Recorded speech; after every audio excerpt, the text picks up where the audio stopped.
Fermat, the great number theorist, the amateur mathematician from Toulouse, France, Who ran out of room to march. yeah, the famous Fermat's last theorem guy, published a theorem. He actually didn't do much publishing.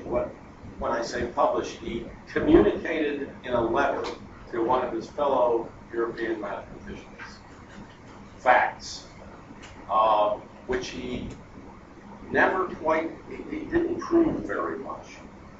He must have had proofs in mind. He either didn't want to reveal his methods or didn't think it was necessary to reveal his methods. He did not leave behind many proofs of the conjectures that he made, but just about all the conjectures turned out to be true, so obviously it was a great mind at work, in fact. But I certainly didn't think this was the case, but apparently it's true. Fermat was able to integrate the power functions, not only for integer powers, but for any power greater than -1. That's a gain. So Fermat could find the area under every one of those curves. And I want to see if I can reproduce how he did that. Okay? This is Fermat's quadrature theorem of 1636.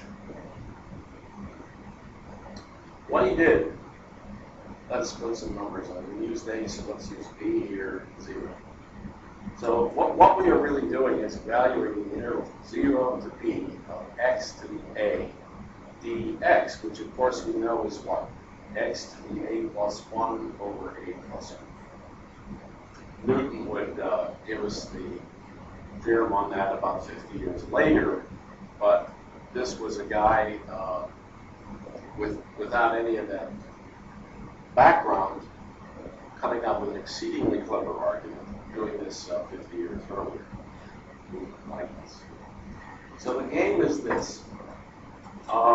This looks very much like a Riemann. He would go on the outside.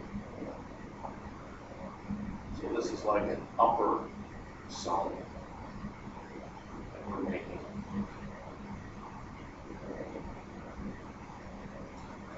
He picked a parameter theta, and theta is less than 1, but pretty close to 1. That's what that notation means.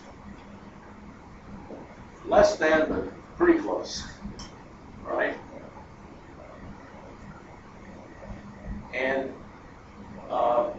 what he did was, this was B theta, this was B theta squared, this was B theta cubed, and so forth, right? So out here is B theta to the nth. If theta is less than 1, is there any part of the area of the curve that is not eventually captured by a rectangle?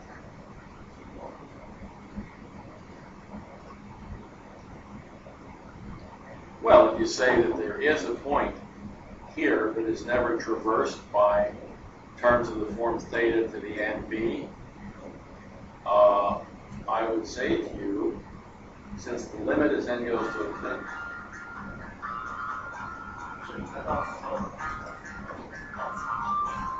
this is just like the theory of computation. It's getting off the wrong foot. Theta to the nth, as n goes to infinity, goes to 0, right? If theta is between 0 and 1.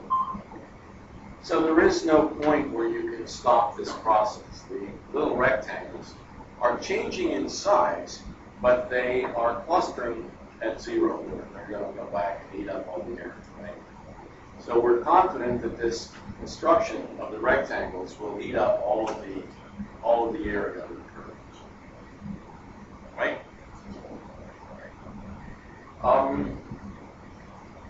What's a typical? Well, what's the area of the first rectangle? It's B minus B theta. That's the base, right? times the height. What's the height?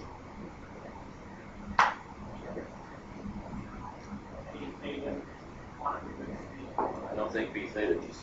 Oh, it isn't B. B times B to the A. So the area is 1 minus theta times B to the A plus 1. That's the first rectangle. How about the second? Well, the base there is B theta minus B theta squared times B theta, the quantity, to the A, right? So that's going to be, well, let's see, what is it going to be? B theta times 1 minus theta times this gives us 1 minus theta times B theta, the quantity,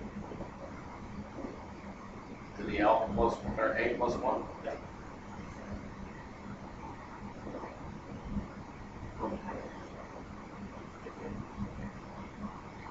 Okay, we better do the third one. It's not getting to it just yet. What do we do next? What's the third one? B theta squared minus B theta cubed is the base, and the height is B theta squared to the A. So when all the shouting is done here, you get a B theta squared times 1 minus theta, B to the A, theta to the 2A, right? So I can get the B to the A plus 1, B to the A plus 1. Theta squared times theta to the 2A is theta to the 2A plus 1, right? And then what's left? 1 minus theta factor. I didn't do that up here. We have 1 minus theta, B to the A plus 1, theta to the A plus 1. Would you care to guess what the next one would be? 1 minus theta. Yeah, that's a good guess. Times B plus 1 times theta times. I would say that's an excellent guess. So we would have theta. So this was the third rectangle, and this will be the fourth, and so forth. All right. So now we add them up. And when we add them up,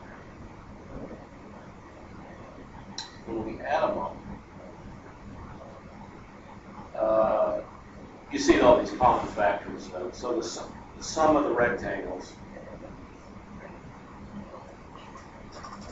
is going to be what?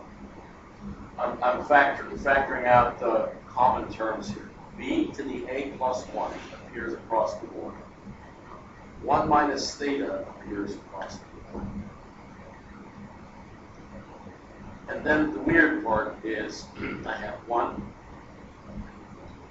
plus theta to the A plus 1 plus theta to the 2 times A plus 1 plus blah, blah, blah, right? So that's looking like a geometric series, with some 1 over 1 minus theta to the A plus 1.